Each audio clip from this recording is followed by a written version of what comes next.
Y lo dicen las encuestas, lo que primero nos preocupa el paro, lo que segundo nos preocupa el paro, en tercer lugar el paro, en cuarto lugar el paro y en quinto el paro también. Por lo tanto, nos enfrentamos a nuevos tipos de contratos laborales. ¿Cómo debe cambiar el mercado laboral? Raquel. Bueno, yo en principio creo que, como se decía en el vídeo, todo el mundo estamos de acuerdo que el mercado laboral tiene que cambiar para salir de la crisis. Existen muchas medidas que se proponen desde distintos ámbitos. Por ejemplo, está un contrato que ya se estableció en el 94, el contrato para el fomento de la contratación, que posibilita una contratación, un contrato no eventual, un contrato más largo de hasta 3 años. También se baraja la opción de establecer un contrato fijo a término, donde la indemnización se queda pactada en el inicio y la duración sería de 6 a 8 años. Lo que sí creo es que todos estamos de acuerdo de que tenemos que descartar un poco la idea obsoleta de yo entro a trabajar en una empresa y me jubilo en esa empresa. Esa idea tiene que desaparecer de las mentalidades andaluzas y españolas y tenemos que, entiendo, primar y valorar sobre todo la formación. Es decir, podemos tener sucesiones de contratos en distintas empresas y nos contratarán por la experiencia y por la formación que hayamos tenido en el contrato. ¿Quieres decir, Raquel, que donde nos contraten ya no nos vamos a jubilar? Es decir, que tenemos que pensar que prácticamente vamos a pasar a lo largo de nuestra vida por 10, 12, 15 empresas. Efectivamente. Como mínimo. Bueno, eso es una mentalidad que tendremos que ir trabajando. Como importante también es los expedientes de regulación de empleo en Andalucía. ¿Está usted afectado por un ERE? ¿Tiene dudas? Nos puede llamar al 902-500-594 porque es el tema que abordamos a continuación. Es una situación que le puede tocar a cualquiera. Según los últimos datos, los EREs en Andalucía aumentaron un 16,4%, afectando casi a 3.000 trabajadores. Si yo soy una persona afectada de un ERE, ¿qué tengo que hacer? Vamos a ver, en primer lugar, el ERE es un mecanismo para, digamos, haber un control sobre una serie de despidos que se producen, un número de despidos determinado en una empresa que por el volumen que supone, pues merece el control o merece la vigilancia por parte de la administración y hay un control también por parte de los empleados a la hora de determinar el porqué de ese despido, ¿no? Entonces, ¿qué ocurre? Una vez que estamos sometidos, se somete a un ERE, se determina un número de despidos determinado, los empleados participan a través de sus representantes sindicales en la determinación final, porque a lo mejor el empresario pretende unos despidos, pero proceden menos porque la situación a lo mejor no es tan grave como la que se quiere hacer ver. Y luego también se pacta la salida de los empleados. Se pacta, pues por ejemplo, no podemos encontrar una situación, como se está ocurriendo ahora, mucho, que puede ser un expediente de regulación de empleo temporal. Vale. Incluso se puede pactar la indemnización. Claro, me has llevado a un punto ideal, Álvaro, porque me hablas de pactar, en este caso, con el empresario el tema del ERE. Ajá. ¿Qué debo tener en cuenta a la hora de sentarme a pactar, Álvaro y Raquel?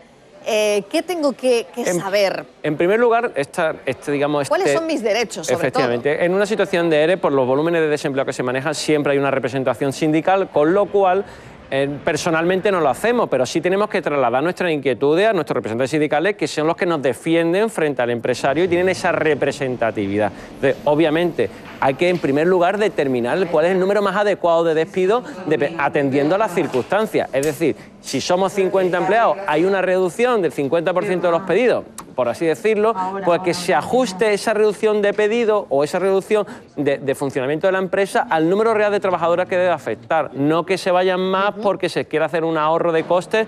Eso en primer lugar. Y luego, obviamente, intentar de alguna manera pactar unas condiciones de salida que sean beneficiosas para ambas partes. Porque hay que pensar una cosa, que si la empresa sigue subsistiendo y lo hace para seguir subsistiendo, hay más posibilidades de volver al puesto de trabajo en un futuro. Entonces, hay que trabajar desde la prudencia, desde el rigor y obviamente siempre defendiendo los derechos, ¿no? A mí me gustaría también hablar de los tipos de contrato, ¿no? Por ejemplo, los que van a hacer los empresarios, que también nos interesa. El 31% de los empresarios va a optar por contratos temporales y el 10 y el 28% por contratos indefinidos. ¿Qué sería mejor para el empresario y qué es lo mejor para el trabajador? Os pongo en un brete. A ver, Raquel.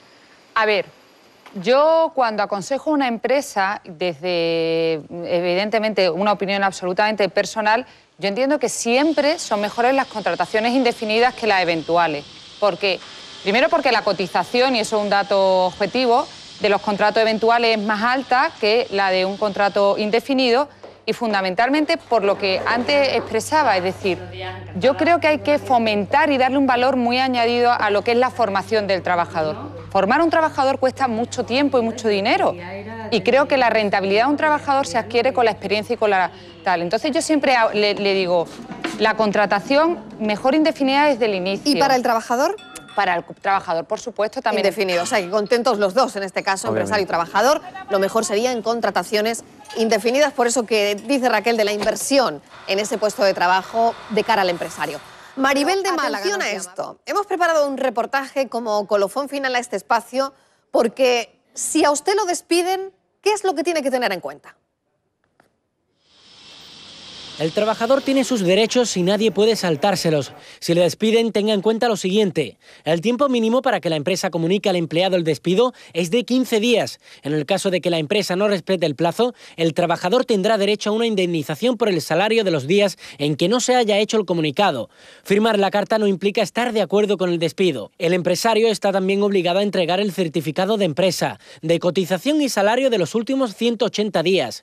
Con el despido deberán abonarle el salario hasta la fecha y el finiquito, en el que se incluyen vacaciones no disfrutadas y la parte proporcional de pagas extraordinarias. A la hora de firmar, mucho ojo, si es necesario pedir asesoramiento. De todas formas, tenga en cuenta que tiene 20 días hábiles para denunciar el despido en el Servicio de Mediación, Arbitraje y Conciliación. En su localidad debe haber uno.